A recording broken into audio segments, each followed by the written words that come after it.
Yep. Inside, I want to kill myself. We are on an 0-7 run over the last 2 days. After tonight was just complete bullshit. So that's how I'm going to start off this show. Horrible Sunday, 1-5. I don't even know what to tell you about that. I just don't want to do this anymore. I have never seen anything like this, man. With the slump continuing, 2 straight losses, not a good day at all. 0-4. I just have not had a good season, man. What kind of slump that I'm on? The slump continues. I've reached a new peak, actually. I'm gonna burn my Bruins hat, man. I don't know what is going on with the Bruins. March 8th, is that what it is? I don't even know. It's March 9th, I think. Who even knows, man? I don't know what day it is anymore. I don't even know what day it is anymore, man. Back with you after the worst day that I could possibly have. Back with you, as I always am. Until I die, at least. 0-2 yesterday, and yesterday did not go well for me. 0-5. The worst month that I've ever had in my 18 years doing this. I don't know what to even tell you about this anymore. Broke the slump yesterday as the slump discontinues. The slump continues. Somebody fucking kill me, please. I don't even know what I should do at this point other than potentially end it all. What's up, everybody? It's Toad back with you. This is the Bracketology show for Thursday, March 5th. Don't tell me what's going on with my bets right now. Just do not tell me. I can't stomach it. I can't do it. I can't deal with it. I'm not watching it. I can't fucking do it. Dirty Sock, what's up? Thanks for hanging out. As you probably know by now, people who watch the show, you know I go through my own bracketology that I have, which is an amalgam of other bracketologies combined with, like, betting odds, prediction market odds, all that stuff I'm trying to factor in. And then this is what I think the bracket would look like right now, trying to predict, like, who's going to win the conference tournaments as well, kind of. But, you know, you'll see that I'm going against some of my futures. I don't have any futures that I actually play, but, you know, I'm against some of my leans there. Because with a future bet, I'm like, yeah, there's value here in playing this, like, decent-sized underdog. But I have to consider the fact that, yeah, they're still, like, not the most likely team to win. I just think that they have better odds. And then with those, I would say if that team advances, you know, you could hedge once they get to, you know, maybe they get to the championship. You could hedge a little bit back, whatever. Trying to win money here. But, yes, for the bracketology, let's go, man. This is the updated bracketology. No change on the one line. I mean, not surprising. Duke continues to just basically torch everyone. They're on the one line. They're the overall 1 seed, of course. Michigan still on the one line here as well. Don't tell me what's going on with them right now, but of course this does not factor in tonight's game. Arizona also on the one line. I highly doubt that any of those 3 fall off the one line. The only one that's in question is UConn. They're still on the one. If they make the one line, I mean, I think they're going to be they're obviously going to be the softest one if they make the one line. I will say that. Florida is the team that's the closest to being able to, I think, take over the one. But I think Florida's going to have to pretty much win the SEC because they do have 6 losses, including one to Connecticut, by the way, early in the season. And I believe they lost to Arizona as well, but we'll see what happens with Florida there. They are extremely hot right now. Houston's still on the 2 line. Michigan State has moved all the way up onto the 2 as well. They're like a top 10 Ken Palm team now as well. They're getting the wins. They beat Purdue the other game, whatever. I mean, they keep winning. I think they won again tonight. Illinois hanging on to the 2 line. Like, the metrics on Illinois are really good, but they do have a lot of losses. They have numerous overtime losses. A lot of their losses are to good teams, so they're not going to get knocked off the 2 line yet. And Iowa State, of course, did lose again to Arizona, which is not going to really damage them, really, but it did knock them to the 3 line just because these other teams are just outplaying them right now. Purdue also on the 3 line with Nebraska, who just kind of remains there, even though I know they lost to UCLA the other night. Texas Tech, of course, finally took a loss to TCU the other day as well. And, of course, I'm spoiling everything. I don't do, like, a big reveal on the show, you know. I mean, it's just a bracketology for a Thursday, you know, whatever. But Texas Tech hanging on to a 3 seed for now. Alabama is on the 4. along with Kansas. Kansas, they just got some, I think they got some chemistry issues, man, with Peterson. Really talented player, but it's like, is he going to play? Is he not going to play? I don't know. I think they just lost to Arizona State, if I'm not mistaken, and Bill Self got thrown out of the game, like, immediately. There are some issues with that Kansas team, man. Then we do have Gonzaga on the 4 line still. They did just lose to St. Mary's, but they remain on the 4 line. Virginia also hanging on to the last 4 seed for now. Arkansas is on the 5. They just had a blowout win last night, I think, against Texas or whenever that was. So they're still on the 5, but yeah, they're not doing themselves harm, obviously. Vandy just had a really close escape against Ole Miss, but at least for them, they got the job done, but they're on the 5. Tennessee is on the 5, and North Carolina also on the 5 for now. I mean, North Carolina, of course, keeps winning. They just beat Clemson, so but they're remaining on the 5. St. John's is on the 6. St. John's with an upcoming game against Seton Hall, so we'll see what happens. That's going to be an opportunity for Seton Hall because they are kind of a bubble team. Louisville, just really hard to figure out what to do with that team. They're on the 6 line for me right now. They're just all over the place, dude. I don't think they have really – they've pretty much lost to all the best teams that they've played. But their metrics are really good. They've blown out some teams. I don't even know. I don't know what to do with them. They're on the 6. Wisconsin, I don't know what to do with Wisconsin either. They're on the 6. They just had a blowout win against Maryland last night. I know Maryland's not good, but Wisconsin we'll have to see because they did lose what's his name? One of their best players to injury. Hang on, I forget his name, and I don't know what's going to happen with him. Let me see.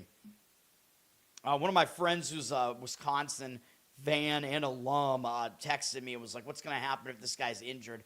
Nolan Winter. I don't know what the deal is, if he's going to be out for a long time. He's a guy who averages 13 points a game, 8 rebounds a game. He's I think he's one of their big men, I'm guessing. I don't know. I don't know the players that well. Yeah, I think he's a big man, so I don't know what's going to happen if he winds up missing time, or, worst case, he might be out for the season, so I don't know. But Wisconsin remains on the 6 line. Kentucky is also on the 6. Kentucky just took a loss the other day to Texas A&M, which was a win that I gave out on the show, but that's not going to damage them too much. Kentucky really kind of a roller coaster season for them. St. Mary's solidly on the 7 now with that win over Gonzaga. They won't play again until the West Coast Conference Tournament is playing now. So St. Mary's really can only hurt themselves, to be honest. Well, I guess they could help themselves if they win the championship there, but they're going to be facing a Santa Clara team. It's going to be really gunning for them, man. Assuming Santa Clara wins their first game, which I think they will, but we will see. BYU with that Saunders injury, they've been really, really floundering. They're down to a 7 seed. They're going to make the tournament. I mean, they're a 20-plus win Big 12 team, so they're not going to miss the tournament, but things are not looking good for BYU right now. Miami also continues to win, even though I don't really think they're actually legit. They beat SMU last night, I think it was, even though Miami was they were a road underdog in that game. But they won again. They're up to the 7. Villanova remains on the 7. Georgia has moved back up a little bit to the 8. They got a win over Alabama, I think, the other day, which I didn't really drop Alabama much for that, or I don't think I did at all, but that was a good win for Georgia. St. Louis is on the 8 and projected to win the Atlantic 10, of course. We'll see where they wind up, but being an 8 will suck for them because I don't think they're going to be getting through one of these 1 seeds, most likely. Clemson, who really hasn't been playing well, they're also on the 8. A loss to North Carolina is not really going to hurt them. That was an opportunity to move up, which they did not seize, and they were pretty close in that game, man. Iowa remains on the 8. Don't tell me what Iowa's doing right now. Utah State falls to the 9 as they just took a pretty ugly loss to UNLV. Still projecting them to win the Mountain West, but of course the Mountain West is going to be a very competitive tournament. They should get in even if they lose in the Mountain West tournament, but they really can't afford, I think Utah State needs to avoid, 2 more. Really, I don't think Utah State needs to have 1 more loss, basically. I think that's all they can afford, and it would need to come in the Mountain West tournament because I'm going to guess they're not going to win the Mountain West tournament. I think one of these other highly motivated teams is going to do it. UCF on the 9. I think they just took another bad loss to somebody. They're not playing very well either. UCLA did get that win over Nebraska, so they're pretty solidly in now on the 9 line. And then NC State losing to good teams, which is not helpful, but it doesn't hurt you enough to really knock you completely out. They're on the 9. Charles, don't tell me anything about what's going on in that game. I can't stomach it. I don't want to know. Winter, 7 foot. Hopefully he's not hurt, man, because you don't like to see these injuries, man. You don't want to see these teams going into the tournament not at full strength. Like, I want the tournament to be as competitive as possible. Missouri is on the 10. They've been playing pretty well as of late, so they're fairly solidly in now. I expect Missouri is almost definitively going to be in. Texas did take that loss the other day to who did they lose to again? Arkansas. That's not really going to hurt them. They pretty much played themselves in, but we'll see. Texas A&M also remains in, especially because they just beat Kentucky. That was a good win for A&M, so they remain in. And then TCU, they're pretty much safe, man. Like, a lot of bracketologists still have TCU in the play-ins. I do not. I mean, they just won again against Texas Tech. They're on a huge roll. TCU has one of the weirdest resumes, though, where they have losses to New Orleans. I think they might have lost to Pitt, I want to say. They have some really weird losses in there. But they also have wins against, I think they beat, they have a lot of good wins, man. They beat Iowa State. They beat Texas Tech, like I said the other day. I think they have one other really good win in there, too. I don't know. TCU is all over the place, dude. And they almost beat Michigan early in the season as well. Ohio State rounds it out. So the last 4 buys from here: Texas, Texas A&M, TCU, 3 Texas teams there, and then Ohio State getting the last one. Big win for Ohio State the other day against Purdue. I think that will really solidify their resume. I think Ohio State is going to get in now. Then SMU is the team that has fallen out of the buys, basically. They're in the first 4. They're in the last 4 in now, in the first 4. They're in danger of missing the tournament, man. That would have helped a lot if they got that win against Miami, and they just keep losing. I think they lost both games out on the Pacific Coast. These stupid conferences where they, span the entire country or whatever, it's just such bullshit. So it really, it hurts, like, these teams to have to travel like that. And SMU had to do it at the worst time. They're not really that great of a team, though, SMU. Ken Baum has them 43rd in the country. He actually has them lower than Cincinnati, Indiana, and Auburn, who are all projected to not make the tournament right now. And he has them right behind right above San Diego State as well. And TCU ranked worse than them. Of course, Missouri and UCF are worse than both of them, according to Ken Baum. But, the resumes matter, and of course, Texas being at 33rd, they really should get in. I would say A&M should as well, being in the 30s. So, SMU not doing well. Miami, Ohio, unfortunately, they're 30-0, and they're ranked like 19th in the country now. So, like, they're probably not going to be left out of the tournament unless they, take some really, really ugly loss or something, which has almost happened a bunch of times. They just almost lost again to Toledo, and now they're headed into a conference finale at Ohio, which is a rivalry. I believe it's called the Battle for the Bricks, and I don't know what the Bricks is exactly. I thought Bricks was like a well-known, I think it's a well-known bar at the University of Ohio. You can correct me if somebody who knows anything about Ohio can correct me if I'm wrong, but something like, I don't know. It's a rivalry game, though. Miami, Ohio, imagine if they lose that game. Ohio's going to be gunning for them, so we'll see what happens. But yes, I have them getting an at-large bid. Then I have Santa Clara and New Mexico getting the last 2 play-ins for now. I know New Mexico lost my win yesterday on Colorado State. That was not a good loss for New Mexico, but I do still have them in right now with the better resume over San Diego State right now. It'll be interesting to see if Santa Clara gets in, man. Santa Clara, it's almost entirely going to come down to whether or not they beat St. Mary's, which is really ridiculous for your season to come down to 1 game like that, although, of course, it eventually does anyway. But I think whether they get in or not is going to depend on whether or not they beat St. Mary's, assuming that they beat whoever they have to play in their first game in the West Coast Conference, which I do think they will. Then first four out, we have Indiana has fallen out. They did just get a blowout win over some bad team, but they're on the outside looking in right now, man. And Auburn, unfortunately, also is, even though, again, like I said, I think Auburn should be in. They face the most difficult schedule in the country. We're actually third most difficult. Teams with a schedule that difficult almost never miss the tournament. But they had a couple of losses where they really should have won against these bad teams. They did just get a win against a bad team last night. So finally they did that at least. They beat, who did they beat? LSU, I think. Whatever. VCU is the next of the first four out, and then San Diego State.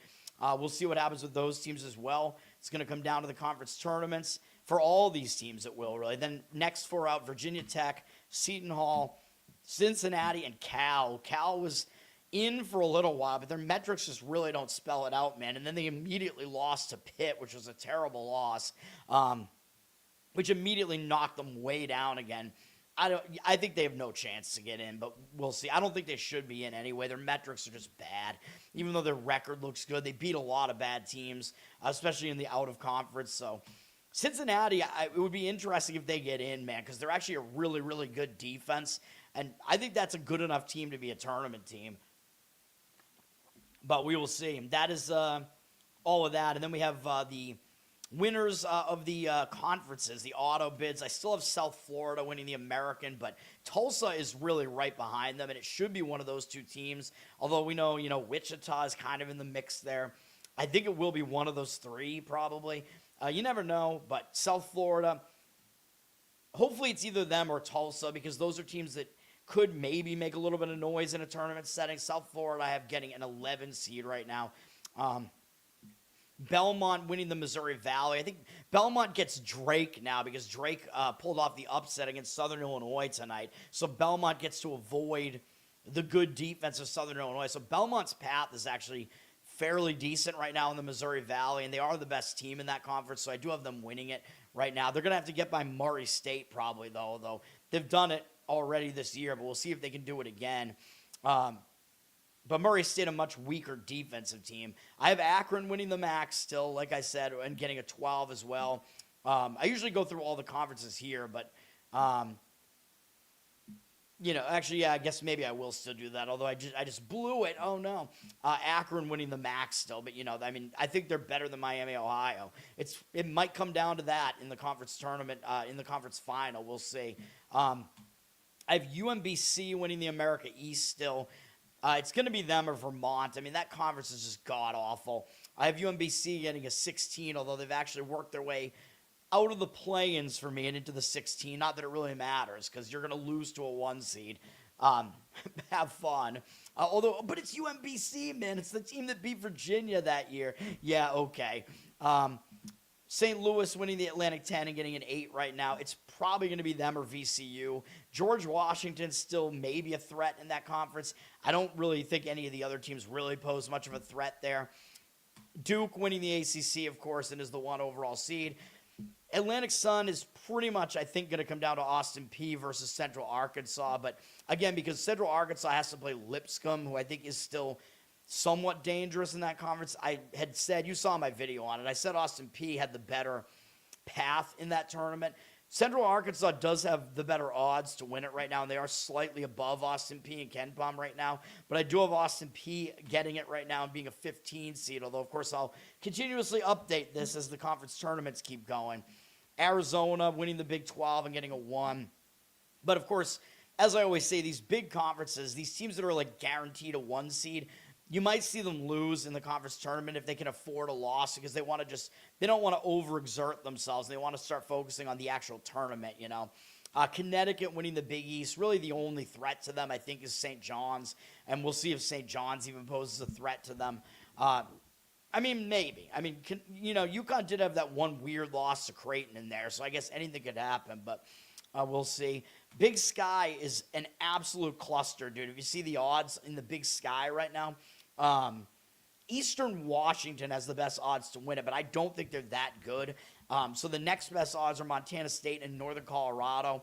I'm giving it to Montana State for now as the getting a 14 seed here, but Northern Colorado would be very interesting, and those are the two highest Ken Palm rated teams in the Big Sky. We'll see who wins it, man.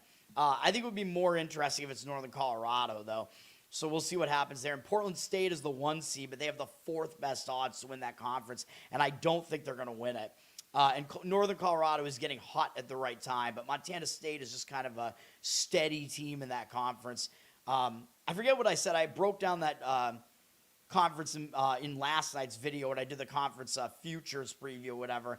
I forget what the path looks like for each of those teams. I think there wasn't really a clear path for any team in that conference, which the odds bear out as well. The Big South, I would be pretty shocked if High Point doesn't win it. They're like minus 250 to win the conference right now.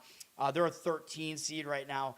I believe they and Winthrop have already played in the conference tournament once, right? They each won a game already. Winthrop, like it's High Point, huge gap, then Winthrop, and then a huge gap, and then everybody else in that conference, basically. And like I said, I think Winthrop is without their best player right now. They might not be. I always forget what his name is. Something Combe. I want to say Handcomb, and I'm like, that doesn't sound right. Whatever that guy's name is. Yeah, we'll see if he's playing for Winthrop or not, but High Point should win that conference. We'll see. I have Michigan winning the Big Ten, of course, and getting a 1 seed. The Big West is turning into a really interesting conference, man. I have Hawaii winning it right now and getting a 14, but Hawaii, UC Irvine, and now UC San Diego's worked their way all the way up towards the top of that conference. Again, those 3 are probably the top 3 teams in that conference. I think one of those teams is going to win it, but we'll see. I mean, Northridge, Santa Barbara, those teams are kind of in the mix there. We'll see. Don't want to talk about the play that I have in the bet that I have in the Big West tonight either.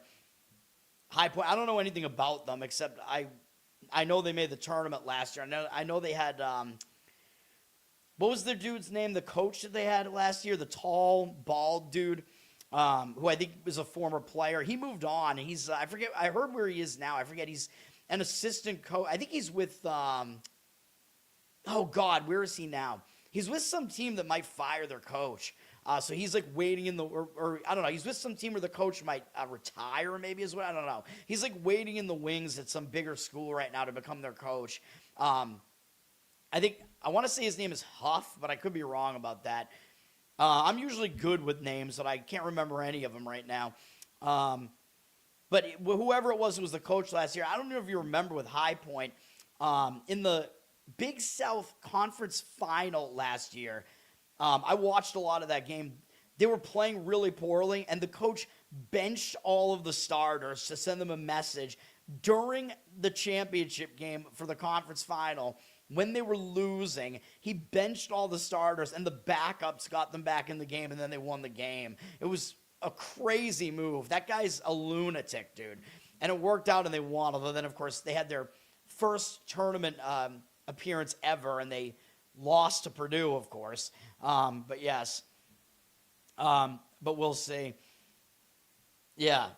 So I don't know. I was kind of a fan. I enjoyed watching that. I thought I was kind of a fan.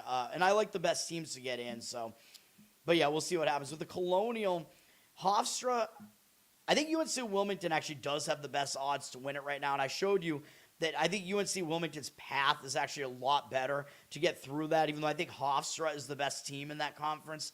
Those are the top 2 teams in the conference, though, but I do have Wilmington getting a 13 seed and getting in right now with the path that they have, but could be them, could be Hofstra. Maybe a couple other teams could do something. That tournament usually has some chaos, although I know last year the chaos was Delaware last year, and Delaware is now in the Conference USA, which is something I forgot to mention with the I was correct with my Delaware lean today, by the way, against Sam Houston. One thing I forgot to mention about that is Delaware, because they're in a new conference. These teams like Sam Houston, they're very unfamiliar with going to Delaware to play. You know, like this is probably the first time Sam Houston has gone there. So it was a very weird travel spot for them too, weird venue. Maybe I should have added it to my card. I don't know. I mean, I considered it. But anyway, UNC Wilmington, I do have them getting that conference right now, but it could be Charleston. A couple other teams could make noise in that conference, maybe. William and Mary, just because, I don't know, they just play crazy fast. And UNC Wilmington, the one problem with UNC Wilmington is that they don't do well when they play a team that ultra speeds them up. I think William and Mary beat them twice this year because Wilmington goes slow, and William and Mary is like the real fast-paced team. And I think William and Mary is on a collision course with Wilmington potentially, so that might be a problem for UNC Wilmington. I forgot to mention that in my bracket preview there, but yeah, Wilmington has done really poorly against William and Mary. Also, something to be aware of, if UNC Wilmington makes the NCAA tournament, if you want UNC Wilmington, you want them to get matched up against, like, Virginia or something, you know what I mean? Like, if Wilmington gets Alabama in a 4-13, Wilmington's going to get run out of the building. Like, they cannot play against a team that's ultra fast like Alabama. But if they get Virginia, they might actually be able to win that game. You know what I mean? Like, Virginia's ultra slow, so. All right. Then we have Sam Houston winning Conference USA right now, getting a 13. I know Liberty is atop the conference right now. I know that. But I think Liberty is a bit fraudulent, man. They're the luckiest team in the country, according to Ken Pom. They're very undersized. They have gotten a lot of close wins. Sam Houston, I just think, is a bit more solid. I know they lost tonight, but it was a bad spot. And I saw Liberty was losing as well. I don't know if they wound up losing to La Tech, but I gave you guys a lean on La Tech on my show this morning too. But Liberty had nothing to play for tonight, and Sam Houston didn't really either. When I listened to Morning Wager, which I listen to every day, one of the best betting shows out there because of the tandem of Brian Power and Mark Zinno, two professional handicappers. Zinno is also like a commentator. I think he does ESPN. I think he's on Atlanta radio. Those guys, it's on the Picks and Parlay show. It used to be on the Wager Talk channel. It's on Picks and Parlays now on YouTube. They shouted me out twice over the last 2 days, so shout out to those guys, the Morning Wager. But Zinno mentioned this morning, because he gave out Delaware as his free play on that show, which obviously I agreed with because I talked about it this morning as well. I like when I do my show and then I go watch their show and they agree with me. I think Brian Power gave out Iowa as his free pick, too. I'm like, they're agreeing with me on everything, baby. But Zinno said that Sam Houston had already locked up the 2 seed, so maybe I got that wrong in that conference. But either way, I mean, I think it was a solid lean towards Delaware. Maybe that made it a bit stronger, though. All right. Horizon, of course, Oakland is now out because they lost to Northern Kentucky. So the Horizon really looks like it's going to come down to Wright State and Robert Morris now. Giving the lean to Robert Morris. They're really hot right now, and I think they're actually better than Wright State at this point. So I have them winning, getting a 15 seed, though. I mean, it's not a good conference. I have Yale winning the Ivy, but again, they get a bad setup in that tournament with the fact they have to play Cornell in Ithaca. But at least for Yale, they just did that and they lost, so they'll know what to fix after that. But Yale should win the Ivy. They are the best team there. I think Harvard is still the second best team in that conference right now. But I have Yale getting a 12 seed. Like, that's how good they actually are. In the MAAC, I have Merrimack still winning it and getting a 16 seed. But you saw my video, and I said I thought there was value in Siena because their path, I think, is a lot clearer than Merrimack. And I think that's true. So I would not be shocked at all if Merrimack gets bounced at some point. Merrimack is avoiding Iona now, though. Wait, did Iona win or did they lose today? I think Iona lost today because I think I watched the end of that game. So I think Iona is out. So Merrimack gets to avoid Iona, and they get to play Sacred Heart, I guess. Am I right about that? So Merrimack should win that game, so that helps them, the fact they avoid Iona. But I still think Siena has a better path there. And Merrimack is still going to probably have to contend with either Marist or Quinnipiac, who are both pretty legit. Whereas Siena has St. Peter's on their side of the bracket, and I do not think they're legit. So I think the winner of that conference should be Merrimack, Siena, or maybe Marist or Quinnipiac. Marist is very good defensively, but not good offensively. All right, MAC, I already told you. Akron is who I have winning it and getting a 12. We'll see. The MEAC, Howard is like far and away the best team in the MEAC, but I have them as a 16 play-in. We'll see what happens with them. Missouri Valley, like I said, I do have Belmont winning it for now, getting a 12 seed. But, it still could be – some of these other teams are still threats in that conference, man. I think the biggest threats to them are probably Northern Iowa and Illinois State, and those teams are on the same side of the bracket, right? So it's like which one of those teams is going to win. I'm assuming Northern Iowa's winning tonight, but maybe that game is on right now. We'll see how it all plays out. But Northern Iowa got kind of the unlucky draw there and had to play the extra game there, winding up as the 5 seed, I think. Mountain West still have Utah State winning it and getting a 9, but it's going to be a very, very competitive tournament, man, between Utah State, San Diego State, New Mexico, Grand Canyon, Colorado State's really on their way up too. Nevada's not really that bad. UNLV has made a lot of noise. UNLV's beaten a couple of the best teams in the conference this season too, so I think they actually beat Utah State twice. So Utah State probably does not want to face UNLV in that Mountain West tournament. And by the way, that tournament is at UNLV's home arena. It always is, which is really ridiculous. But yeah, it's going to be wild. And Boise State is probably not to be counted out either. That conference is going to be crazy. The Northeast, we have Long Island winning it still. And I know they had a really close call last night against Chicago State, but I'm going to talk about that whenever they play their next game. I guess they're not playing that game tonight, I guess, because it wasn't on the board tonight, right? So, because that's something I like to look for. When you have the team, it's the much better team, and they're coming off a scare because maybe they came into that game rusty or whatever. I would be looking to play Long Island in their next game, so we'll see what happens with that. But I have them getting a 16 play-in as usual. Bad conference in the Northeast. Now, the interesting thing about Long Island is, here's the hilarious thing about that conference. Although it's not going to happen now because I think Lemoyne lost, right? But Mercyhurst won.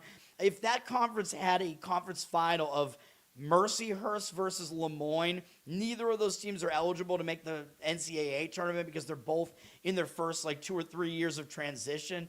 That conference has a lot of trans teams in it, including first year New Haven, who weren't even eligible to play in the Northeast tournament. I think that's all bullshit, man. If you're good enough, why aren't you allowed to just get in?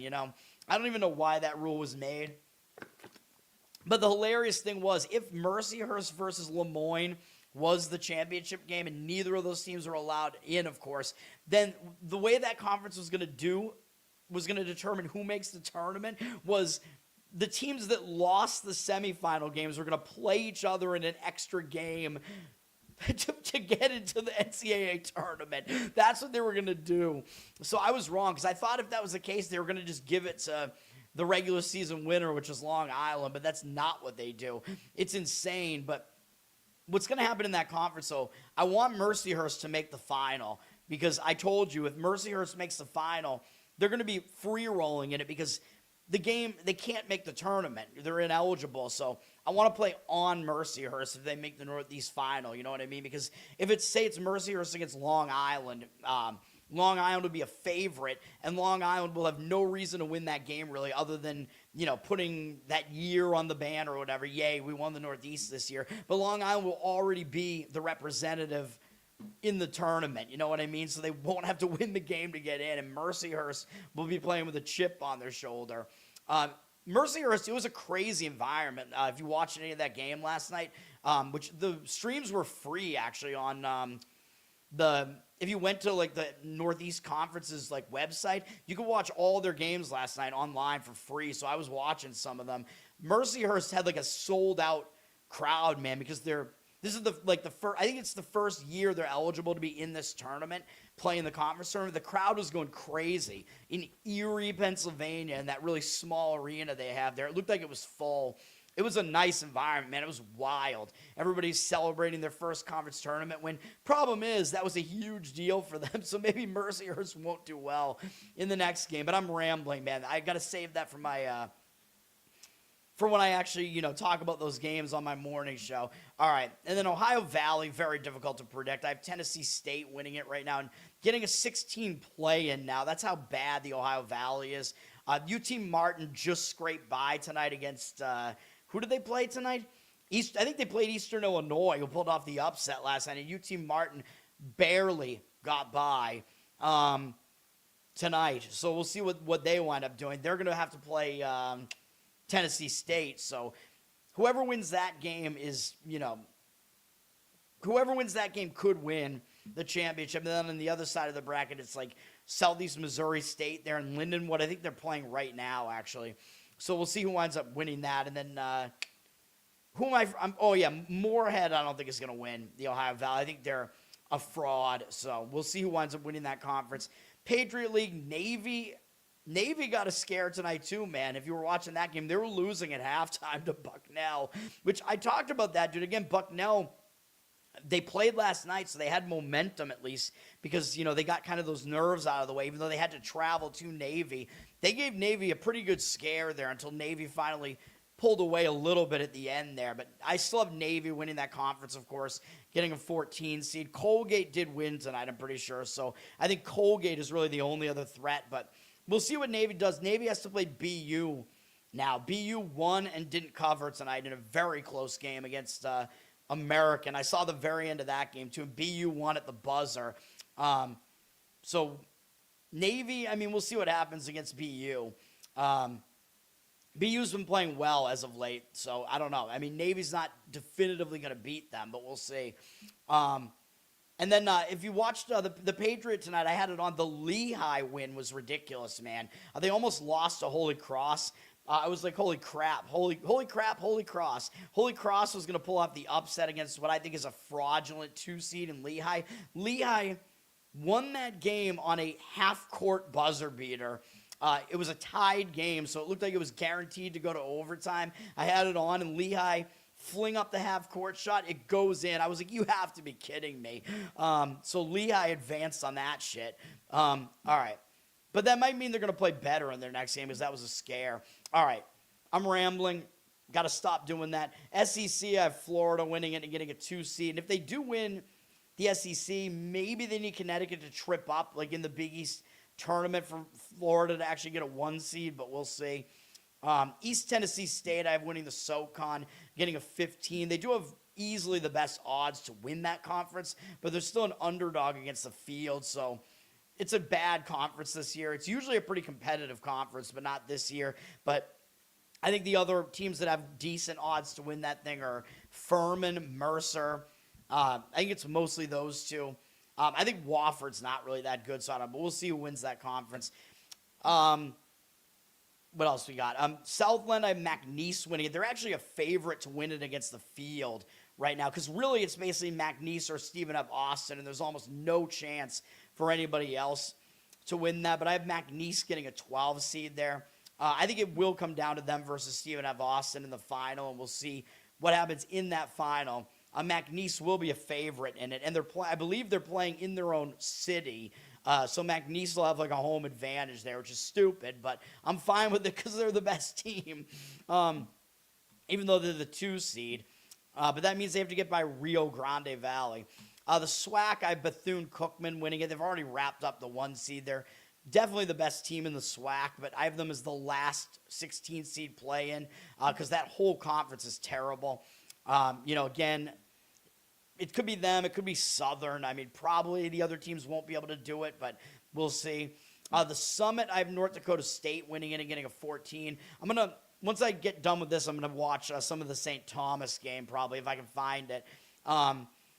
Because I like watching that team. They're fun to watch. We'll see what happens. But North Dakota State already won pretty easily tonight against Oral Roberts. Like I said, I just think they have a better path in that tournament, even though I think St. Thomas is the somewhat better team. It's probably going to be one of those two. We'll see who it is. But St. Thomas got a more difficult game tonight against South Dakota State. And if they win that, they might have to play Denver. So they get kind of a weird draw there. The Sun Belt, they do have Troy winning it just because they get like 6 buys or whatever. They get buys all the way to the semifinals. And they're, I think, the second best team in the conference to Arkansas State. So I have Troy winning it just because Arkansas State has to go through 5 games in 5 days, which is pretty unlikely. Even though they are the best team, they got screwed by being in a 6-way second-place tie and losing every single tiebreaker. So Troy winning it and getting a 15 seed, though the Sun Belt is not a good conference. Gonzaga winning the West Coast Conference and getting a 4 seed. it's them, and then St. Mary's and Santa Clara are both a step back from them. I think if Gonzaga plays St. Mary's again, they probably will beat them this time because they did just lose pretty badly to them in the finale, and that's just usually what happens. It's like the home team wins each regular season game. Gonzaga wins the tournament. It's kind of just the way that it is, but we'll see. And then the WAC, as long as Utah Valley's temporary court injunction is holding up against the WAC, they are definitely the best team in the WAC by a significant margin, and I have them getting a 13 seed. So hopefully it holds up, man, because I think we want to see them in the tournament instead of, Cal Baptist or whoever else it would be. At least Cal Baptist would be a tournament newcomer, so we'd get to see that. The Cal Baptist Lancers. But more interesting if we get Utah Valley, the Wolverines, not the other Wolverines that I don't want to talk about tonight, but yes. All right, and then I always compare mine to what Joe Lunardi has. Joe Lunardi updated his 2 days ago, so he's on schedule. He updates his on Tuesday and Friday, I think. And I do mine Monday, Thursday, so I do mine 1 day ahead of when he does his. There you go. His 1 seeds are currently Duke. No, that's obvious. There's no question that's going to be the case. He's got Duke as the overall one as well, because I thought that Duke would choose the South region, but I think they're going to choose the East to play in Washington, D.C., because that's actually closer. The South is all the way in Houston, so they don't want that. So, yeah, they'll choose the East if they're the overall one. Even if they're not, they'll probably wind up in the East because if Michigan is the overall one, they'll be in the Midwest and choose the Midwest. Arizona will probably choose the West, San Jose, although they might choose the South to go to Houston. I don't know. And then UConn, so he does have the same ones as I do right now. UConn would get the short stick basically and have to play, wherever the other teams don't choose to go. So that's the way that it is. Yeah. I was born a rambling man. I've already done that. Insane in the Brain. I've done it. I don't know if it's on my YouTube or not, but I've definitely done it. It's somewhere on my Twitter. I don't know. If you're good at searching Twitter, it's definitely up there somewhere. I did the Richard Cheese Lounge version of it. It's way better for you that way. All right. Then let's see what Lunardi has for his last 4 buys. Oh, God, he has SMU there. I have SMU in the last 4 in. So we do both have them in. He has TCU with a bye, so do I. UCLA, so do I. Texas A&M, so do I. So his last 4 buys, I have all those teams in some capacity. Last 4 in for him, Santa Clara, Ohio State, New Mexico, and Indiana. The only one of those I have out is Indiana, and he has them in. His first 4 out are Auburn, San Diego State, VCU, and Virginia Tech. Fairly similar to what I have going on there. And the next 4 out, USC. I have USC completely off the radar now, man. They lost again last night. They're done. And he has Cal, West Virginia, and Cincinnati. West Virginia is an interesting case. Don't think they're going to wind up with it. But the reason why he doesn't have Miami, Ohio, so the only difference is he has Indiana in and I have Miami, Ohio in. Unfortunately, but the only reason he does not have Miami, Ohio as one of those last teams in is because he has them winning the MAC. So that's why we differ there. He does have them in, but he has them getting the auto bid from the MAC. So I don't know what he would have otherwise. But, I saw Lunardi because he was asked about the Miami, Ohio, versus Auburn question. And he said, quote, there's no way that we can know whether Auburn is a better basketball team than Miami, Ohio. I'm like, what? Like, Ken Baum has Auburn as the 40th best team in the country, and he has Miami, Ohio, like 85th. What are you talking about? Like, that's a very objective measure, and that's such a significant gap.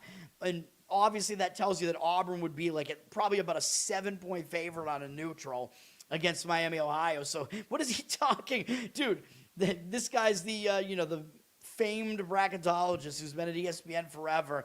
Yeah, give me a break. Obviously, we can tell. And the answer to that is yes, Auburn is the better team. But they've screwed themselves with this resume. They've had way too difficult of a schedule. And, and that is the way that it is. Miami, Ohio is like a bottom 30 or 40 schedule. All right, that's going to do it. Follow me everywhere, man. Learn to Toad on Twitter. Subscribe to me there as well. Learn to Toad on Instagram. Like, subscribe, give me good replies on the show here, man. Help me out, boost this thing. Let's go, baby. listen on audio, review on audio, Spotify, whatever, Spotify, Apple, all of that. Listen or go check out Covered in Uke, my Uke channel on YouTube. People are starting to recognize me on there as the dude who did a certain cover on Twitter, so that's awesome. I can't post that one on YouTube, so yeah. Yeah, whatever. But check that out. Patreon.com/LearnToToad. I know I have to go in. I got to go into Patreon soon and check the messages, man. I know. I got to do it. And then, yeah, you get some bonus content over there. And check out Losercasts, of course. Tuesday night, we had Mad Dog from the Golden Shower Power Hour Twitter space that he does with Grumpy Gnome. We had him on the show on Tuesday. We had some fun. Go check that out. That's going to do it for now. I'll be back in the morning, Friday. Peace. Thanks, guys.